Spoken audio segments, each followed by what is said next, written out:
Flinders Island, north of Tassie in Bass Strait, has a waste problem. Got some more bottles for you. Island dwellers in the tiny town of Killiecrankie know their council's rubbish tip will soon be full.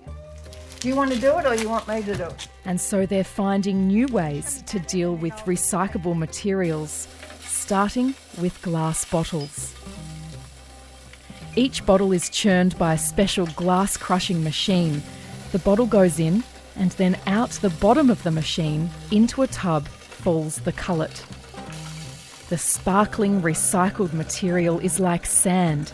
You can run your hand through, and it is coarse, but not sharp, just like the sand at the beach. How many bottles have you brought along today? I think that was a total of 67. Not all bottles, some were jars, so I didn't drink that many. But it's going to be great that it doesn't go into landfill.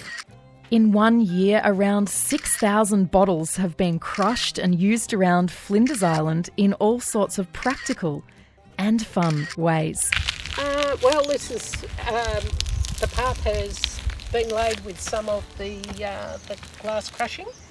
There's some geohex because it's subject to erosion, and a lot of people are quite keen to use it on their garden paths because it sparkles in the sun and looks really pretty. I feel like I'm in the Emerald City from the Wizard of Oz. Yes.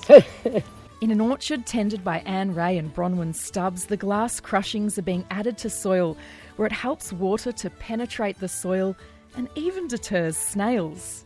So you bury it into the ground a little bit? Yeah. It's been used in the garden. It's to lighten the soil when it's very clayey.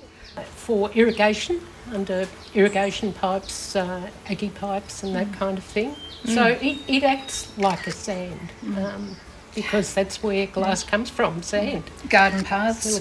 It's endless. Neighbour Jude Cazaly gets as much of the crushed glass as she can.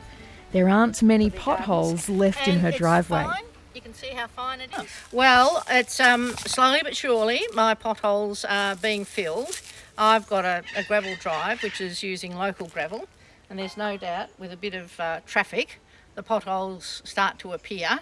So I've just got to snaffle my share of the glass so that I can slowly fill up my potholes.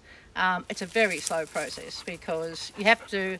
That's a lot of glass bottles that come down to the amount that's here. How many glass bottles do you estimate are in that in this bin?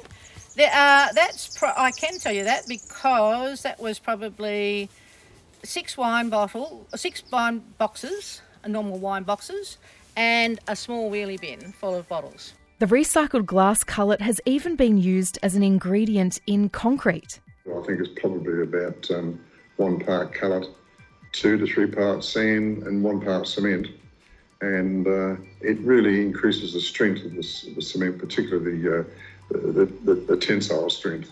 Now, with the crushed glass, should people be worried if they're using crushed glass about breathing it in? Glass these days is made from quartz, but once it's melted down at 1650 degrees, it forms an amorphous solid, which is quite different. There's no evidence to suggest it's dangerous to use in your vegetable gardens or anywhere else, bearing in mind that the soils that your vegetable garden's made up of, or orchard or whatever, is essentially silica anyway, one way or another.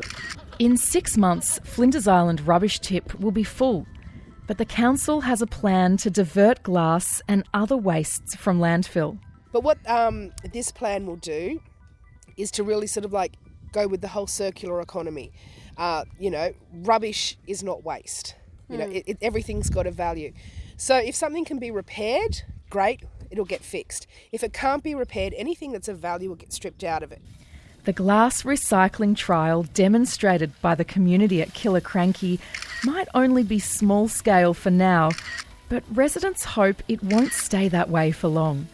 Have you tried tapping into the local pubs?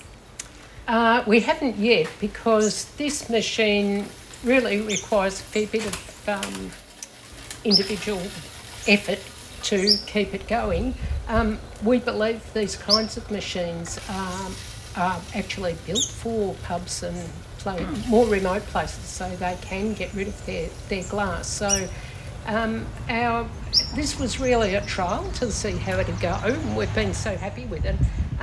We could take all the glass from the pubs, but we'd be forever feeding the machine. So we think maybe other people can find other solutions as well. And also, our council's been proactive in getting a big glass crusher, which will happen, and that should really help on a much larger scale. In the meantime, these island dwellers are keeping recyclables out of their landfill, one bottle at a time.